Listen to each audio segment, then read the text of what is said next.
I want to begin, actually, by thanking Minister Antonov and his team for developing these conferences. They're an invaluable venue for exchanging views on some of the most critical security issues facing our country.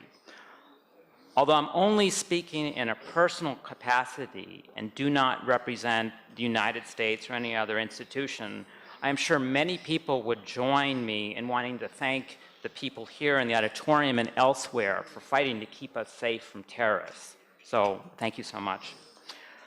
One contribution that Minister Antonov and his team have been making that interests me in particular is that of countering nuclear terrorism. Dealing with this problem, like countering any form of terrorism, of course requires a whole-of-government approach with diplomats, soldiers, intelligence agencies, law enforcement personnel, and so on. But the national defense establishments, when legally authorized and politically wise, can bring unique assets to this problem that we should recognize and reinforce. And the military can help us protect nuclear sites, detect illicit nuclear trafficking, interdict and recover nuclear items, and respond to emergencies. And given the transnational nature of this threat, and how terrorists and others will exploit these themes, multinational cooperation in this area is essential. The problem of nuclear material security will persist as long as the world has nuclear technologies, military or civilian. And that means this challenge is never ending. We do, however, face particular problems in this area. There are, of course, resource constraints in Russia and the United States and other countries, even though the problem is growing in some respects. We're all facing budgetary problems and having to make cuts.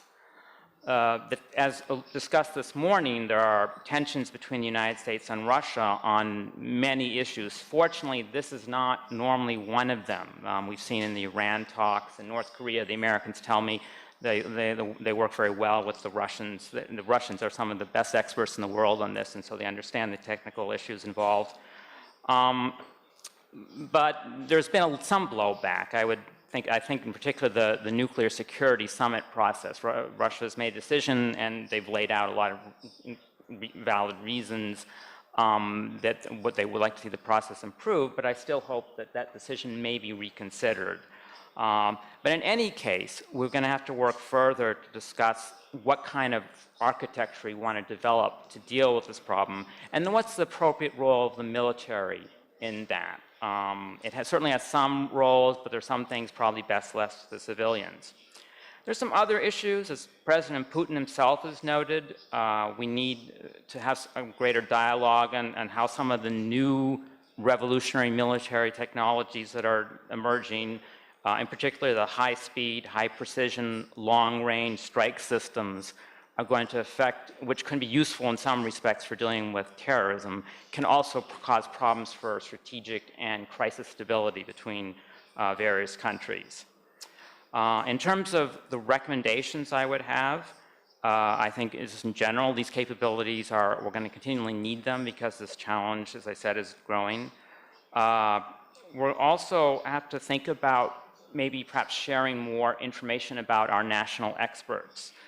We need to know who these people are and where they are and how to access them before an incident occurs. We found in the United States if we wait till after we have a major crisis, it's often then very hard to try and put that list together and very quickly. There's also, I think, the issue of some countries, including those people here, prefer to work more with some governments than others.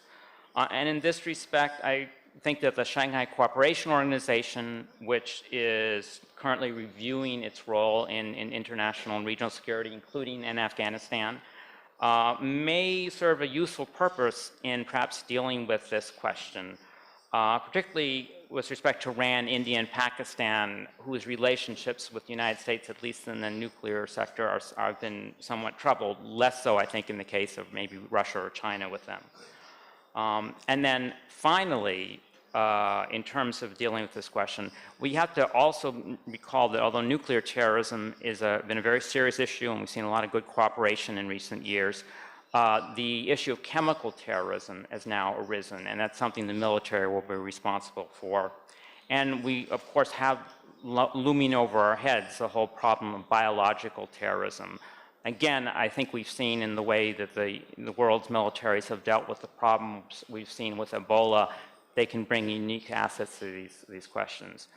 And so, since we're short on time, and this is the issue I was going to address, I'll just stop here, but I'm happy to answer further questions and engage as we go forward.